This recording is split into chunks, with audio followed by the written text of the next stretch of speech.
Hey, everybody, and welcome to another episode of Courtside with Beilinson Tennis, part of the Tennis Channel Podcast Network.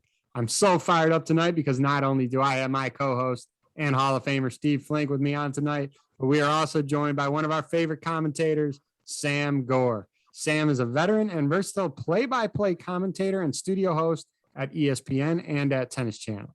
Sam announces professional tennis year-round and has also been a play-by-play announcer of the NCAA Tennis Championships for the Tennis Channel. It is an absolute privilege for me to have this guest on with us tonight. Please welcome to the pod, Sam Gore. Sam, thank you for taking time tonight and talking tennis with us. I'm honored. Thanks for having me. I'm looking forward to this adventure. I feel like I'm on the hot seat. Oh yeah, we'll take it easy on you, but we'll see just how good the conversation goes. So, but we'll go easy on you, the first time guest here. I know the three of us share a love for the sport of tennis, and you particularly college tennis. And I mentioned in the intro you announced the NCAA Tennis Championships down in Lake Nona. I guess I'm curious just how you fell in love with the sport and what made you fall in love particularly with college tennis. Well, I started playing tennis when I was a little kid, probably about 8 years old. And I had no family members that played tennis. I was at my great grandmother's house watching Wimbledon with my grandfather. I walked in the room, he was watching Wimbledon, and it just captivated me. And so I basically grabbed a friend of mine and said, we need to start playing tennis. And my dad got me a racket. We would go to the YMCA. We had 2 courts at the Y where I lived in North Carolina. We had no idea what we were doing. And so we basically just kind of taught ourselves to play. And then that progressed to me taking it serious. And I played all the USTA junior events growing up and the Southern events. And I actually played competitively into my 30s until I was commentating so much tennis. I couldn't really work on my game as much anymore. But college tennis, I've just always been a big college sports fan. My real job is I'm a full-time employee at ESPN. So when I'm not doing tennis, as you mentioned, I'm doing college sports. And I just love the team aspect of this individual sport. Same thing with Ryder Cup. Anytime I think you put individual athletes together in a team environment, it's like going to Disney World. They just love it because it's so different from what you typically do growing up. But college tennis to me still maintains sort of that just the energy. Like you go to a college tennis match, especially if it's a big program, and you might as well be at a basketball game. I mean, the fans are screaming, the players are yelling after every point. It's just a high energy, captivating sport to watch. Sam, you mentioned, Wimbledon captivated your attention as a kid. That's the same thing with you, Steve, right? When Wimbledon, how old were you when you got hooked? Yeah, it is similar in a way.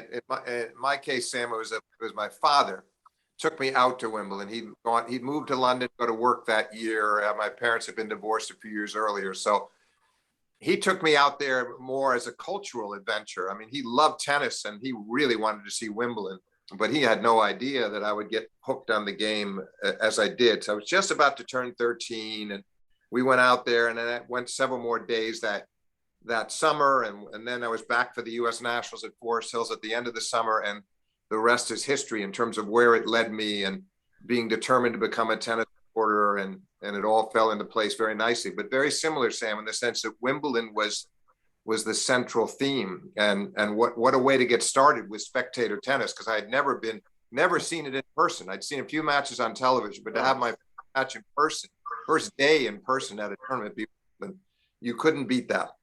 Wow. That is unbelievable. So you went to North Carolina, right? And North Carolina is a heck of a college team. I mean, a heck of a college team currently. Yeah. Now, I know you were doing more stuff in the media space, the journalism space during your time there. Were you really close to the team at that point, or were your interests just more broader in sports in general? No, actually, when I went to North Carolina, the guys on the team a lot of them I competed against in the juniors.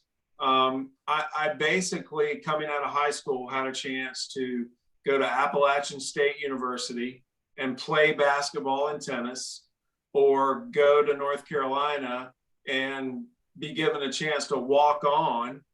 And I knew I had enough, I guess, self realization to know that I was not going to be a professional athlete. I just wanted to talk about it. And so, majoring in journalism at that time, when your classes were over, you did a lot of internships and spent time in TV stations and media. And so I got a job as a student assistant in the sports information department at North Carolina. And I covered the team, but I kept playing. I mean, I played just about, every day when I was a student in Chapel Hill, just not on the team. So your experiences there in college, I mean, we see where you are now, but I'm always interested in the journey, right? So I want to kind of go from when you were in North Carolina to how you got your very first job, how you got involved at ESPN and Tennis Channel, covering tennis. Well, I mean, I always say by the grace of God, because there's just probably a million other guys that could be doing what I'm doing, but I just happen to be in the right place at the right time and be appreciative of the moment. But when I got out of North Carolina, I immediately got a job as a news and sports anchor in a station. And it took me about 2 years to realize that I didn't want to go to a station every day. I wanted to call events. But at that time, in that period of history, there were not a lot of young early 20 play-by-play commentators at the network level. That's different now, obviously, with the volume of the online streaming and all the different cable networks. So I basically had to get out of broadcasting to get into it. So I got into the insurance business. A friend of my parents was an executive of a company that insured auto dealerships all over the country. So I took over the territory that he had when he was promoted. And it basically allowed me to have the freedom to start calling games on my own and make a living.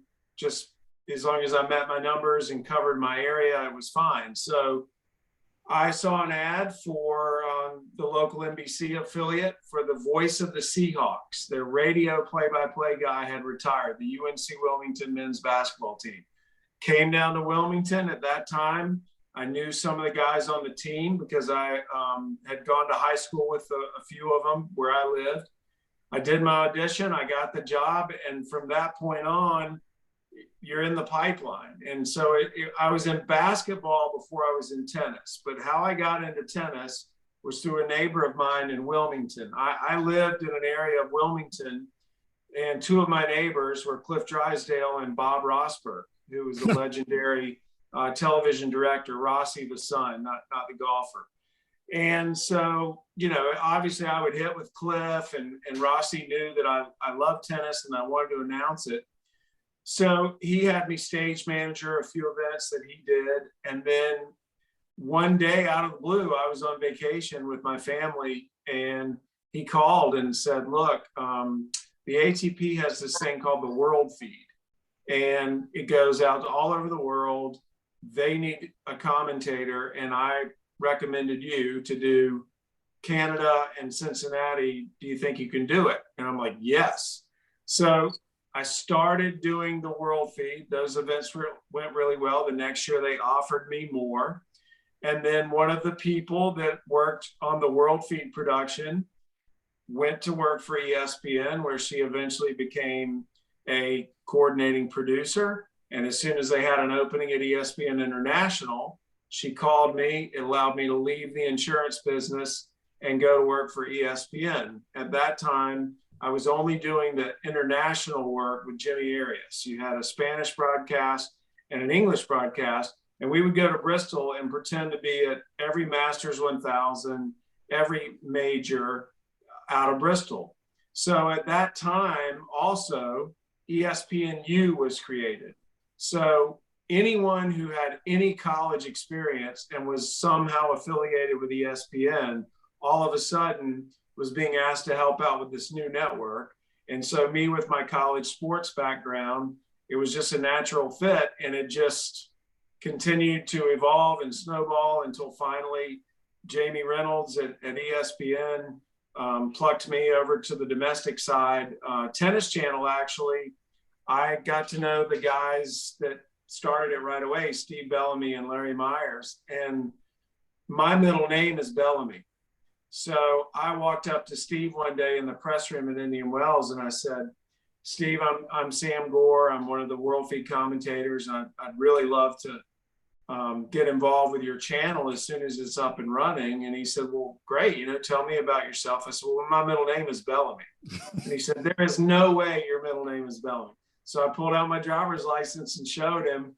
And that was kind of where it all started. And I just happened to get in with ESPN in college sports at the right time, as well as getting involved with Tennis Channel when they launched. So that's a very long answer probably to your question. But No, that's great. That's great. Feed that dog, will you? Feed the dog. It's interesting. Steve and I had Steve Weissman on, and we asked him kind of the same question. How did his career journey start and everything? And his comment was the first job is the toughest job. And you mentioned, like, once you get in, you're in the pipeline. So that's pretty much like the same thing. Steve, it's pretty interesting to hear these people's journeys, isn't it? Oh, absolutely. And I mean, I want to hear a little bit more. Yeah. Well, we're going to go because I have you on. We kind of do some quick hitters just to hear your thoughts, because we're coming down to the end of the year here. It was a very odd year, but so grateful that we got all this tennis in. And I want to start with your thoughts on Novak. And because Steve and I have talked about this several times, and there's two very different approaches to how it went. And I took the approach with Steve. I said, it's almost like studying for the bar exam, right? You go through 3 years of law school. Now you study, you got 2 months to hit the bar exam, and you're studying every day, 6, 7, 8 hours, every day. When I was studying for the bar exam, I just wanted the bar exam day to be there so I didn't have to study anymore. That was going to be the easiest day. And I was kind of related that to Steve with Novak. I'm like, he started with a blank slate. Now he's 27 for 27 in Grand Slam matches. He's got one more to do. I said, if Novak was going to lose at the US Open, it was going to be before the final because of that approach. I said, if he makes it to the final, all that hard work is done. He just has to play. There's no more practicing, no more preparation after, just has to play. The other side of that is you made it. Now it's staring you right in the face, and you got all the pressure, all eyes on you, right? And we saw what happened. What's your take on what happened with Novak? Well, first of all, I don't think any of us can even pretend to understand the level of pressure or maybe even anxiety that the situation he was in. I mean, yes, you want to say it's what he's always dreamed of, being in that situation. But other than Steffi Graf, there just hasn't been any player in the modern era that has come into that US Open on the men's side with a chance to win a calendar slam under the current situation of the way the world has been this past year, in the era that he has played in, with the opportunity to pass Federer and Nadal atop the Grand Slam title list in that same major. And I don't want to say that he buckled under the pressure, but I think by the end of the tournament, there was a part of him that was just gone. And I do think if you talk to Novak, though, he wouldn't have traded the US Open for the world, because to me, Novak is one of those athletes, because of the two big shadows he's kind of come up in, where he just wants to be liked. He wants people to embrace him and love him. And when he feels that affirmation from fans, especially the New York fans, that's all he needed. And so I feel like he left New York with a smile on his face, because he was able to appreciate what he had done. And then the fact that he ended his Grand Slams with the fans, basically treating him better than they ever had. You sound like I'm talking to my co-host here because he has very similar thoughts to you, right, Steve? Yeah, I essentially agree with that. I think it meant a lot to him, Sam. No doubt about that. I think that was sort of a compensated. He could at least console himself with that. Having said that, I believe that I'm not saying he would trade in and have a hostile crowd winning and take that over losing in front of a crowd that has seldom been more effusively in his favor. But I think the most moving thing would have been, if you were a Djokovic fan, to see him be able to take advantage of the crowd to feed off their fervor and play a great match, have them cheering him on for victory and pulling off a Grand Slam in New York. Obviously, that would have been the ideal scenario. But I agree. It took some of the sting out of the loss, to the feeling that he had, especially when you consider, Sam, and you've been there at a lot of these finals as I have, but you go back to a year like 2015 when he played Roger in the finals. I don't think I've ever seen, he might as well have been playing that match in Switzerland. The Federer crowds are they're always incredibly passionate behind Roger, and that was a sense of the loss to Novak earlier in the year in the Wimbledon final, and they thought maybe he could do here, and they also thought maybe this might be Roger's last chance, not knowing what was ahead, that we were going to have something like the 2019 Wimbledon final. But I think it was I've never seen a crowd in New York it was apparent to me the moment he walked on the court, the ovation he got just walking out on the court, and I think they were so ready to get behind it. I think had broken in the second set, got one of those early break opportunities and managed to seal that set, I think that the atmosphere in there would have changed radically, and it would have been much, much tougher psychologically on Medvedev, and something might have been released in Novak as a result. We'll never know. But I definitely agree with you about your point regarding his appreciation of the crowd. He did not take that for granted, and he reiterated in the press conference that he really meant what he'd said on the court and how much it had touched his heart. So from that standpoint, it'd be a losing moment that he'll treasure. Maybe one of his most treasured moments in defeat, to think back about what that crowd brought to him on that afternoon. The fascinating thing to me covering the event this year was how at the start of the tournament, the crowds were not for him. Yeah, they were pulling against him. And then all of a sudden it was almost this shift where people realized we could be part of something incredibly special here. And then they started pulling for him. After the first round, he didn't do his thing, like this, and he just packed up his bag and left. And they were cheering for the other guy. And then all of a sudden, it was a huge turnaround, a little bit like what happened with Medvedev a couple of years ago when, but Djokovic didn't really do anything to actually win the crowd back. People just decided, hey, we're going to pull for this guy and see if he wins it. Yeah, no doubt about it. It gradually picked up steam. And yes, they were cheering Brooksby on as the American for sure. And Brooksby wins that first set, blitz through the first set, they were excited. But even in that match against an American, even then, once Djokovic turned the corner and started to take control of that match, they were very supportive of him, even against the young American. And you're right, it grew from there. By the time he played Berrettini in the quarters, he had a lot of support and plenty of support against Sasha in the semis. And then the final was just a moment in and of itself. So we're a remarkable tournament. Yeah, I want to stay, Sam, because you mentioned about the team part of tennis, and Laver Cup has just exploded over the last several years. Obviously, we didn't have it last year because of the pandemic. I happened to be at the one in Chicago a few years back, and it was an electric atmosphere. And I know this past event was a rout, but score aside, seeing Team Europe, the best players in the world play, I think it's just an extraordinary event. And I think we all think we know Roger's going to be involved in the future. No doubt. I think he's going to be a sole captain or a co-captain at one part. What do you think about the event?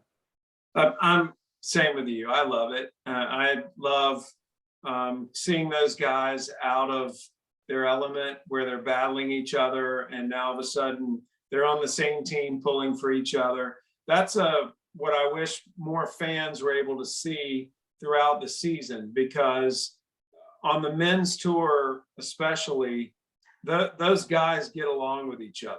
I mean, when you go to the practice courts at the US Open, they're players that could be playing against each other, practicing together. I mean, it's just, and then to see them team up like that, it's just fun. You know, it's just, I wish that I hope that as it continues to grow, it will get even more and more exposure, because it's such a fun watch. What about adding women to the mix? Yeah, I mean, I think that would work as well. I mean, I think that would be really, really cool. There'd be some interesting mixed doubles matches, huh, Steve? World Team Tennis has shown us that that's a brilliant platform. So as it continues to grow, I could definitely see the women jumping in that, and crowds would love it. I mean, it's, you know, be fantastic. Yeah, Steve and I were joking before. I mean, you could have some crazy cool mixed doubles matches in that event. Yeah.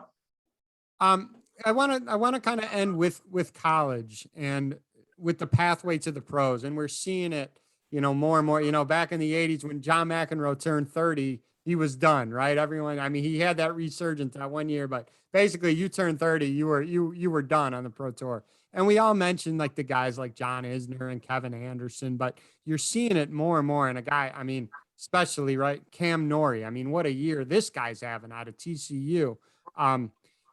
A guy in your area in North Carolina, Will Blumberg. I think he was like a 10-time All-American or something in singles and doubles. The most decorated in history. Yeah. 5 years or something like that. Ben Shelton, University of Florida, son of Brian Shelton. We all know Brian Pro. Brian is the only coach who won a title on the women and men's side in college, the women in Georgia Tech, men in Florida.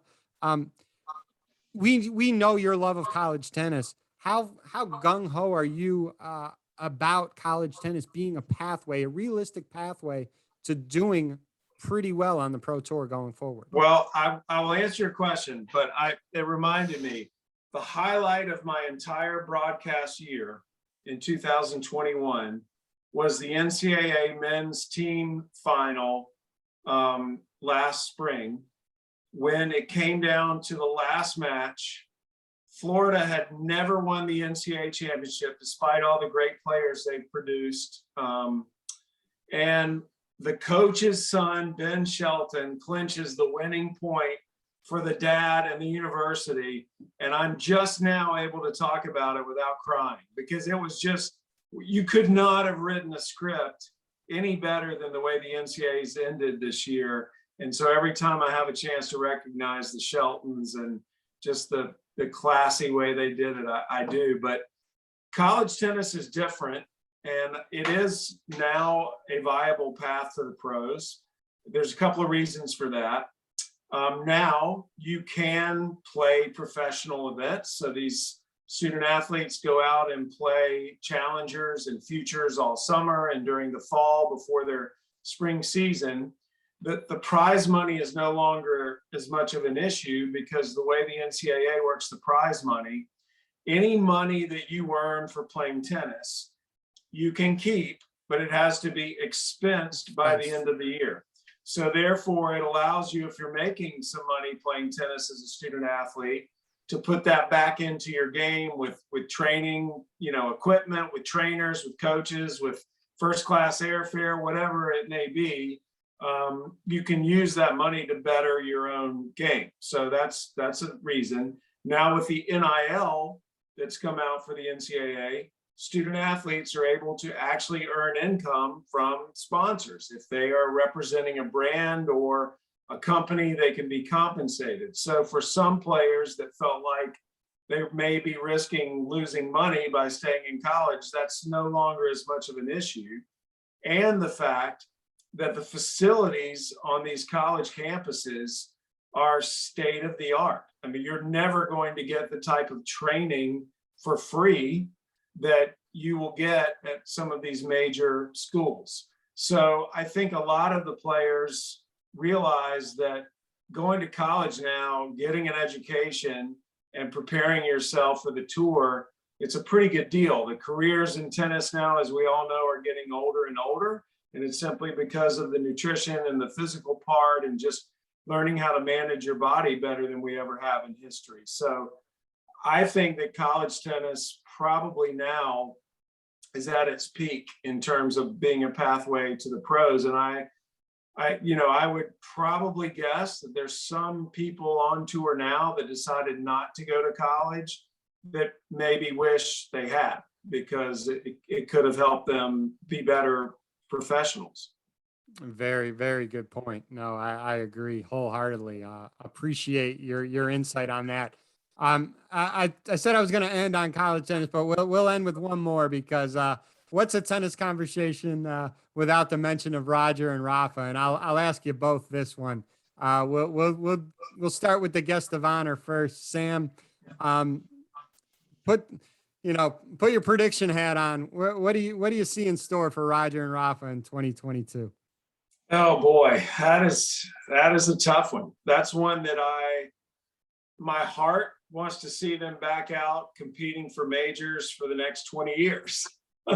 I just think what they've done for tennis and for sports in general is so unique. We've been so blessed to be in this era that we've been in, for the last 15 years or so. But my head is telling me we're not going to see much more of them at the very top of the game. I just feel like that knowing that the type of people they are, and I could be completely wrong. So if you play this at the end of the year and they're both back in the top 10, and I'm sorry, but as I analyze these guys' personality, what people fail to realize is they are both very dedicated and very passionate about their personal lives and their families. And so I do feel that they're both at a stage of life where I think Roger, you'll see him around tennis forever. Rafa, I'm not so sure about. I could see him raising a family and going fishing every day in Mallorca for the rest of his life, and he'd be bald and 20 pounds overweight. But I don't think that they're going to be back very much in 2022 in the way they were.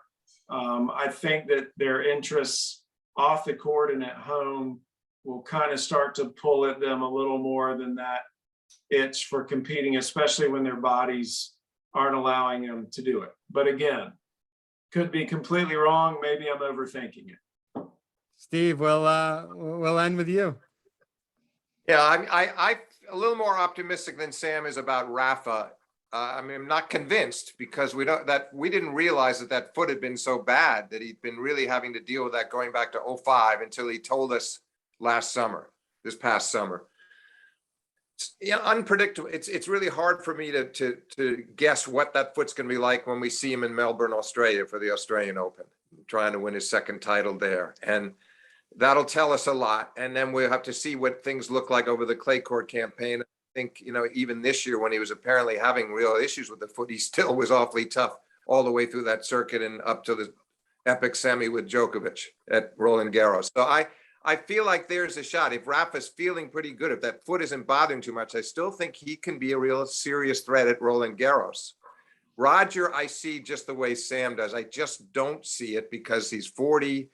He's trying to come back from a third knee surgery here. He's been through so much these last few years. The family is a separate matter altogether, but just what he's had to go through with his body and aging. So I just feel like, as gifted as he is, I have a feeling we're going to see him somewhere along the line in 2022. My guess is we will see him depart, whether he plays the whole year out or not. But if he goes through anything like this year with the knee, where he has to then stop again, I don't think he's going to be willing to keep enduring those kinds of setbacks for again, the way he did this year. So I hope we can see some magic from him periodically, but I'm not optimistic about him. With Rafa, there's a chance. It's interesting. It's interesting, Steve. I don't want to make this longer than you want, but you saying something made me think of their approach to their injuries right now. I really feel like Roger, because of his age and coming back from the knee surgeries, he's more concerned about his quality of life Yeah. until, for the rest of his life. Whereas Yeah. Rafa is more concerned about, can I get back onto the tour? So 100%. I Totally would agree. Yeah, totally agree, Sam, which is one of the reasons why I think, that being his priority, that he has some luck and he can manage that foot, because somehow he's managed to endure with the knees. The knees, we don't talk about that as much as we used to. But now we're going to be looking for the foot. And I just feel like if it doesn't act up too badly, you're right. He still has this laser-like focus on trying to get back to his top level. And I think somehow it's more of an obsession for him right now than it would be for Roger. And not that Roger wouldn't love to pull off one more major, but I agree. I agree with you about their respective priorities. Yeah, it's always scary to doubt greatness, and that's the best part about greatness. We'll see what happens, moving forward. Steve, always so much fun to have you on. As always, Sam, from one big Roy Williams fan to another big Roy Williams fan. Go Heels. Thanks. Go Jayhawks. I got to throw that in there. Go Heels. Go Jayhawks. That's fine. Thanks so much for your time. This was a lot of fun, Sam. All right, guys. Anytime.